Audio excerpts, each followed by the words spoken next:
What? Welcome to the Facerollin review of Darkest Dungeon. Hi, Hey. everyone.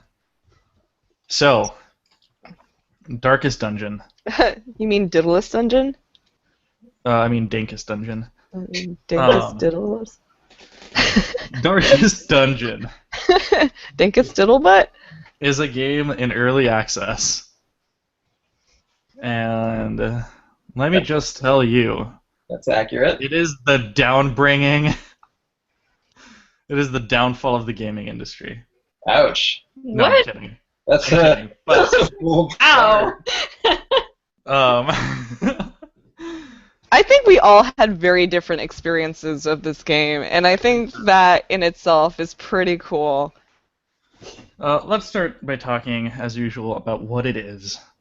Uh, Essentially, a it's like a dungeon crawler, but it has very JRPG style combat.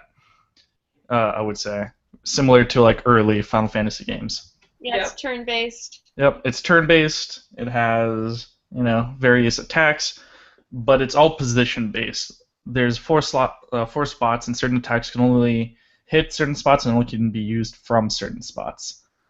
Um, and then there's the town aspect where really you just upgrade your guys or send them to heal or reduce their stress because throughout the dungeon crawling they can accumulate stress and if they if they max out on their stress they can either just become useless or better. Yep. Um, It has a and very Cthulhu Lovecraftian-esque. Oh yeah. oh yeah, theme like there's a lot of one of the monster types is eldritch. Um, Yeah. The narrator likes to use the word eldritch quite a lot. yeah. The art style is, I think, absolutely fantastic. Oh yeah. The It's music very is great. cell, like cartoony, and very dark. Yeah. Uh, the narrator is great, although he does get a little bit grating after a while, I think. Reeling, about to break. Yeah. And the music is also fantastic. Yeah. Yeah. So let me just say, Yep. Go ahead. I don't like it. All right. Oh my god, I'm so glad I'm not alone. Okay, great. I think all the parts are great, Yeah. but I think it's not punishing enough. What? Right. That is like the exact opposite experience. It's punishing, but in a No, very dumb understand. way because it's all very, very RNG. It's all very random. I was in a boss battle against the Necromancer, and most of my guys had 0 HP and kept getting hit repeatedly and never dying. Yeah. Yeah. The As well, Necromancer is one of the easier fights, too.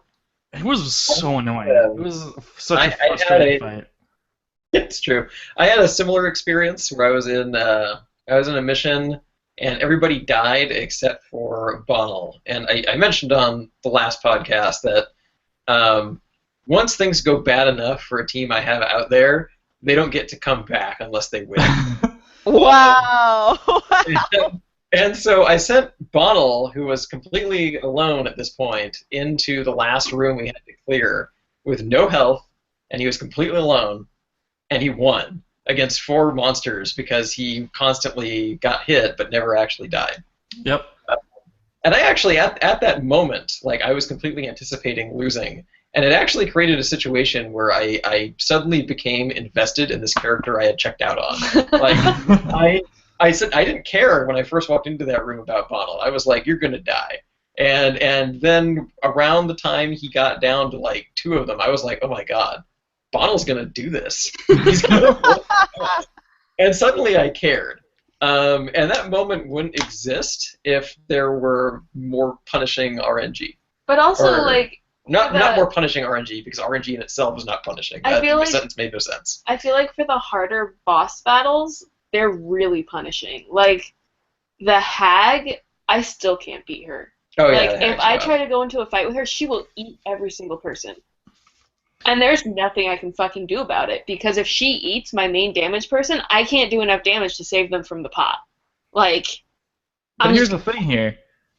what? Like the thing about like losing your guys is that's not really a consequence when you can just hire more guys and just grind a But little bit to get But them it is back a there. It consequence becomes when you have level like 2 or 3 players because it takes so long to level them up. so yeah. Here's the thing: is like at the beginning of the game, I don't. It's not punishing at all, right? Because most of what you're working with is just kind of what you're given.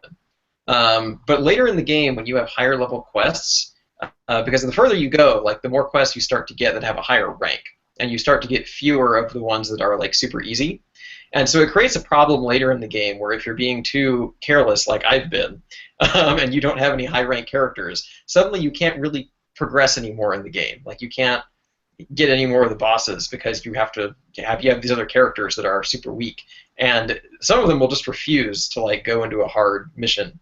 Um, and other times you can send them, but they're so weak that they go down to 1 health. And you have the instantly. opposite problem too, where you'll end up like if one of your like my main healer died once. And I was like, fuck, I need a new healer, but my team that I've been using was all level 3, and level 3s won't go into lower level dungeons. Yeah. So suddenly it's like, fuck, I have to hire a whole new team to level this one person up in order to get them to a point where I can send them into a dungeon so they won't die. Yeah. So See, all that to say, I think that the punishment's there. It's just not present. It's not at present the at the beginning. beginning if you're not attached to your characters.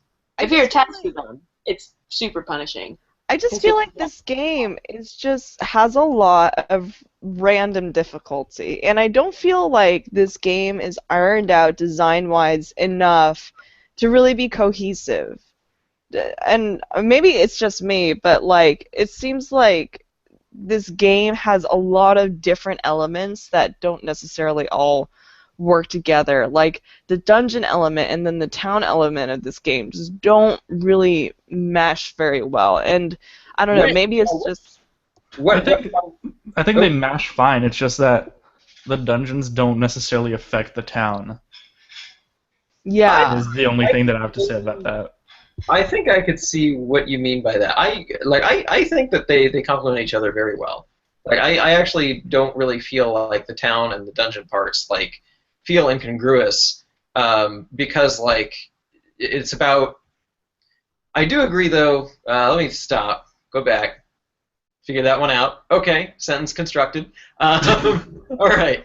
So I think I understand what you mean though about like the dungeon not affecting the town. Like, right? I feel like as far as the characters are concerned, like your guys, I think they both complement each other very well. Like, right, the choices you make in town to upgrade them, to lower their sanity, they affect what happens next time you send them out. But the reverse is not true, right? Like, if you fail a task in a dungeon, the town isn't punished in any way. Like, right, you can abandon a quest, and Exactly. the only thing you lose is sanity. So I think maybe I get what you're saying, Caps, in that maybe there should be more punishment for when you need to abandon a mission. I think that might be coming though, Maybe. because there's some of the stuff in the flavor text talks about punishments happening when you don't complete a quest within the amount of time given. Like they keep telling me, like, if you don't beat the hag soon, something bad's gonna happen. And I'm like, that's a nice early access game. I don't believe you. That might be the case. So I think that maybe it sounds like maybe that kind of stuff might be coming out eventually, but I think it would be very interesting if by failing missions, eventually the town itself became harmed in some way. Like some threat emerged in the town and now this area is no longer in use or I something think that's like really that. hard to balance though, because I would like it if I think like the town itself would become a dungeon if like you failed enough or something. I don't know. I am not for this whole punishing the player more thing because I Yeah. could not get through this game. Like no matter what I did, I failed at every point in it. I did not level up anyone. It was awful.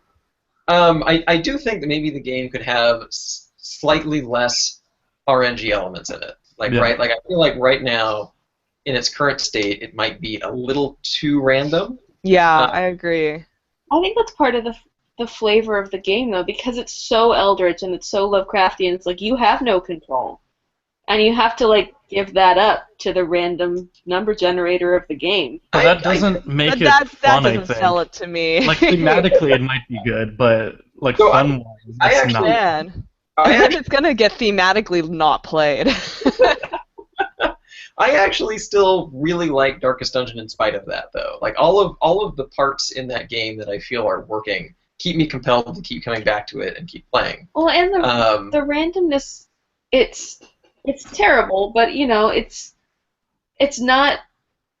You can still prepare for it. Like you start to pick up on things that are going to happen a lot. Like you start being like, okay, I need to have at least 3 shovels in my inventory if I want to complete the quest that says I have to explore this whole dungeon, because there's probably going to be 2 or 3 fucking piles of bones.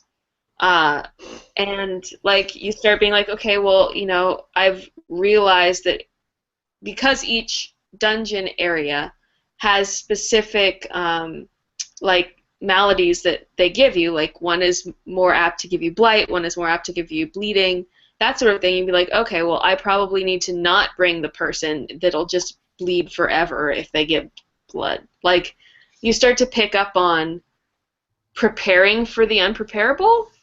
And I think as you upgrade the town, it becomes more manageable.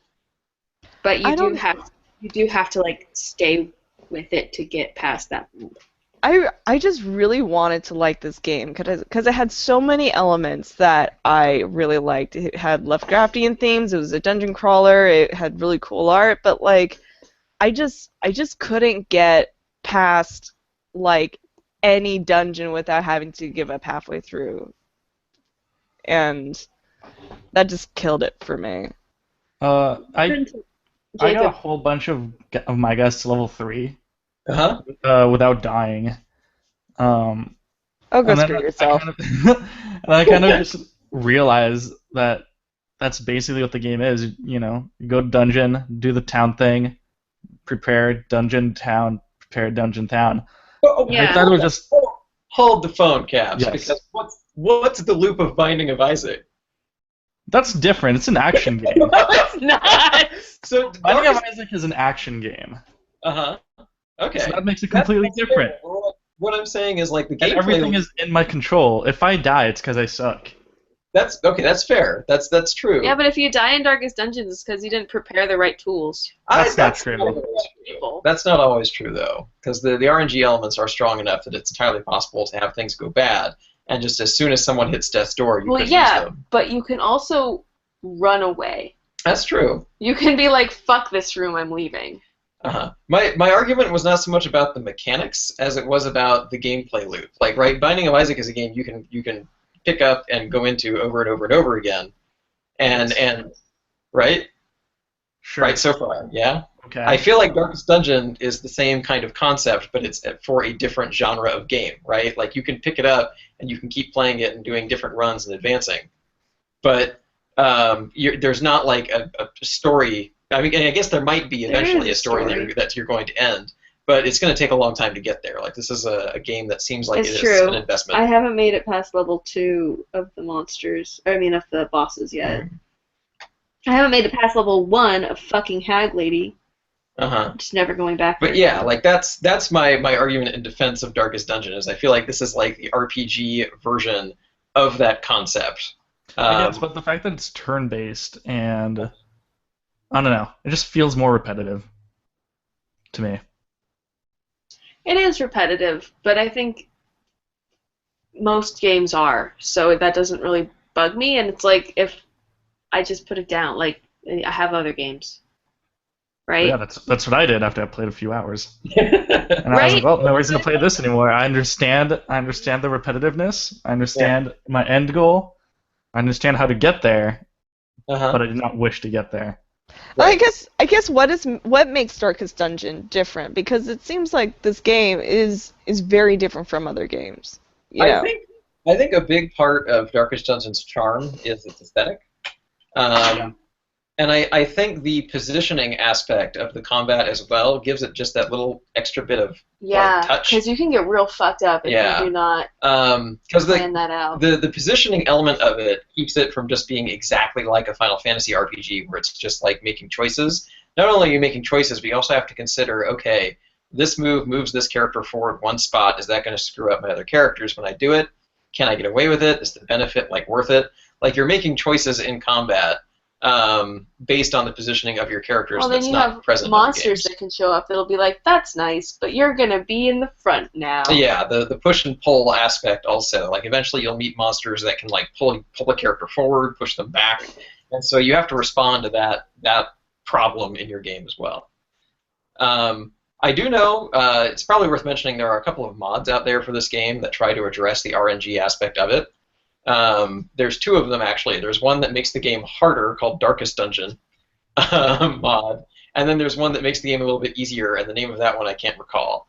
But there are like it has a community of people that are trying to kind of like address the problems, and it's interesting The to see. balancing problems, yeah. It's interesting to see that the community is going in both directions. Like some people feel it's too hard, and then some people feel it's too easy. Some people feel it's just right, because I don't want to be stressed out too badly, but I do like a little bit of stress. My other complaint is I Yeah. think the classes are horribly imbalanced. Yes. I could agree I with that. cannot find a use for the fucking Plague Bringer. Yeah, the Plague Doctor and the Jester, I think, are the. Oh, the Jester's really good. He's got great bleeding things. But bleeds in general are not very good because they don't cause that much damage. They do like. Oh, yeah, they can. He has a move. One of my Jesters has a move that does like 3 or 4 damage per turn. That's not very good. Yeah, it is. One of my other guys hits for like 12. Yeah. Well, on a yeah, but single it also turn. does damage when he does it. I'm kind of on Cap's side. The for Jester, this you don't one. like the Jester? I do not like the Jester. But he has Death Blow also. He's got okay. So, but the problem is like what Caps is saying, and this is kind of where I'm at. Is like the bleed thing is really only helpful against bosses because most enemies you can take out with a couple of good swings. Okay, but in later you get the Centaur fucks that have a shit ton of health Uh huh. that are going to be around for a while. I see. So you want them bleeding Okay. as soon as possible. Maybe they're more useful later, but I currently it seems like I would rather just have somebody on my slot who can either provide support or kill better. Well, yeah, I'd rather have if I had choices, I'd rather bring the Gravedigger. Or Mhm. is it Gravedigger? Yeah, the Yeah. girl. Gravedigger. Mhm. I like her Uh, better than Fester. But like my bottom ring is like Plaguebringer because really I only ever bring him around if I'm gonna go somewhere that's gonna poison everyone. Because he has the party heal. Or oh god, the charmer guy. What is his name? The Occultist? occultist? The occultist. Yeah. Really? I don't like him at all. I love the Occultist. Yeah, I mean, actually like the occultist a lot. out of the healers, I think he might be the worst. But I think he's still very good. I just can't find a way to do like I just don't think he's my playstyle because I'll bring him in and I'll be like, man, you're just gonna fuck around, aren't you? Yeah, you just don't really do anything useful to me. I find his abyssal artillery move really useful. Yep. And then his heal can be good as a last resort. And- But I mean, the fact that it like heals a random amount, but it can heal yeah, for I don't a like large his amount. random aspect. I'm like, I have to deal with enough fucking random things. I don't want to deal with one of my own guys. You know, I might be. But I do and- know that the absolute like last slot guy, like the Yeah. best guy for that, Bounty Hunter, all the way. Yeah. Yes, Bounty Yeah. Hunter's good. Yeah. I like that. Like especially if you change up his skills specifically to fit in that last spot, he Mhm. is incredible. Yeah. Yes. And that's an aspect of the game that I like a lot is the whole like positioning. Being Well, and a part of choosing it. the moves that you want Yeah. for the positions. I guess a for lot me, of like people I like- think there's a very obvious like best team. And What's that your is, in the back have the Bounty Hunter. Mhm. Second to last have that brown cloak monk girl. The Healer. cleric? Yeah, there. Yeah, the healer. Then the second spot have either the guy with the pistol, or Highway. a grave digger, or a hellion, like just about anything that does damage. Okay. And then in the very front have the crusader. Crusader's pretty good. I tend to have my Crusader be second slot. Because I have my Hellborn first slot. Hellion. Yeah. She tends to be my front. They'll switch back and forth, so, Yeah. So I don't that's really like my care. perfect like composition. I have healer and either Jester or Gravedigger in my back two slots. Because Jester, if he gets pushed backwards, I have him with a party heal that heals sanity. So But he's only heals like 2 or 3. It's not very useful. yeah, but the healer only heals two or three when you don't upgrade her also. Like everything's two or three at the beginning. I guess. Like if you actually look at what they do, it's like the healer heals like 4 points. Well, yeah, but it's still more useful than just healing a few points of sanity, I think. Yeah, That's true, but that's where I'm at. for longer dungeons, if I don't want my people going insane, you Eh, know. I never had Playing with any the issues with it. I think the fact that we just had like a 5 minute in-depth discussion on our approaches to Dinkus Diddlebutt is kind of a testament to like how this game could be so different for so many people. Like there's the individualized experience with Dinkus Diddlebutt, and that's really cool, you know? Yeah, I mean, Captain's Party is similar to mine, Yeah, I but have a there's feeling you guys have similar playstyle. we might. I sometimes use the leper in front. I Yeah, but hate except none of my people ever died on like Trevor's. Yeah. Oh, my That's graveyard is full. If they ever I always, every single time, explore the entire dungeon, even if it's just, kill everything. I try to. Sometimes I eventually abandon it if I've already completed the task. I'll leave. But if they ever introduce a mechanic where like however many people you died in your graveyard like come back, that's going to be a real problem for me. I'm going to have a lot of zombies up in my town. That's true. You and me both, Trevor. Yep. So I think this game is really cool. Like I'm totally on board with it. Like I will agree that it is maybe a little too unpredictable. But I'm totally on board with it. I had a great time with it, and like I don't play it for really long periods of time. I'll maybe play it for like an hour or so, and then kind of like set it down. Like I kind of just come to it and go through a couple dungeons and then stop. But it's kept my interest for a long time if I just approach it that way. Like Yeah, it's not a all day gameplay. no, it's not how I approach it at all. But I'm on board with it, and I'm interested to see what they do from here. Like I think this game's great, like as it is. Like I would continue to play it, but there have been a lot of complaints about the RNG, and I'm curious to see what choice Red Hood is it Red Hood? Yeah, Red Hook. Sorry, Red Hook Games makes in regards to responding to that criticism. Like I'm curious if they'll stick to their guns and just say, hey, it's supposed to be unpredictable, or if they'll actually start to kind of adjust it to make it a little bit more. I think they might keep it Predictable. unpredictable because that's so Lovecraft to keep it unpredictable. But That's true, it the is. thing is that, like, maybe that's the problem with early access games, you know? Like, when does the community feedback become valuable, or when does it become too much and then it kind of impedes the original intent of the game? Right. I think that is something that developers kind of have to ask themselves once it comes out, once a game is out. Like we've talked before about Castle Doctrine, and like Jason Rohrer is a person who makes the game he wants to make, and he doesn't care what you have to say about it. Like it's going to be in that state when it comes out. That's what it's going to be. He's never going to adjust it. So I think for developers, like it kind of depends on what the game is and like what your design intent is.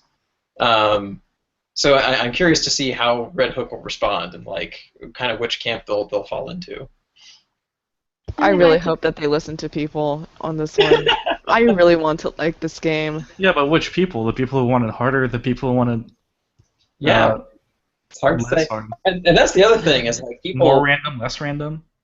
people are probably people who want to like it are probably in the act of modding different versions of it right now as we speak. Yeah. Maybe their solution will just be like, hey, you've loaded up the game, choose your difficulty. That's possible. That would be great. Yeah. Because that'd be a really easy thing, because then people like me that just want it normal, will be just normal. I will say that I do feel like if if you've heard us talk about Darkest Dungeon, if you've watched like YouTube videos of it and it still looks interesting to you, I would say there is definitely already like $20 worth of content in this game. Oh yeah. Like it could keep you entertained for a real long time. $20 worth of bad content. Got him. It's But- definitely worth exploring, though. I Yeah. think this is definitely worth the chance of finding something that you would really like. Yeah, I think so too. I mean, you can tell that they really are dedicated to this game. Like, just the whole like design aspect of it, the way everything is just like hand drawn and colorful. You can tell that people spent a long time making this game. But if you're prone to panic attacks, do not play this game That's probably because true. it is a high. Yeah, this is a stressful game. Because panic attacks are a game mechanic in this game. Yep. They are. They are. They really, really are for both you and your characters. I know people who cannot play this game because it stresses them out too much. Okay, so do we have any more to say? Have we explored all things? The Dinkus diddle. But Yeah, I think so. There are still 2 areas in the game that are not available yet. Those are going to come at a later date. Yep. So if you do decide to like pick up this game at some point, like just be aware that there are still like 2 main areas that are missing from it. But I think there's enough content in the 3 areas that are available to totally justify the purchase. Yep. So, back of the box quote. Yeah. Kelly, go. my self-confidence in my ability to play this game is somewhere in the Darkest Dungeon. I've yet to find it. It's not bad. Evie.